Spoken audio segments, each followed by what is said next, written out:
শুভ সকাল বন্ধুরা, তোমরা সব কেমন আছো? আশা করি সব ভালো আছো। আর চলে এলাম একটা নতুন ভিডিও নিয়ে। ভিডিওটা তোমরা দেখতে থাকো।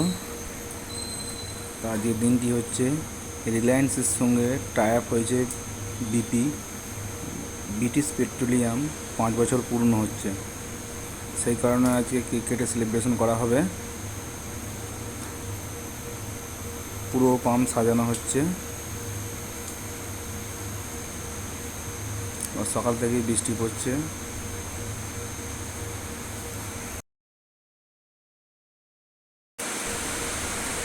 এই যে এখন বেলুন ফোলানো হচ্ছে, দাদারা এই যে বেলুন ফোলাচ্ছে। এই বেলুন দিয়ে সাজানো হচ্ছে পুরো পাম্পটাকে।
তো ভালো থেকো বন্ধুরা, পরের ভিডিওতে দেখাবো কেক কাটা হচ্ছে।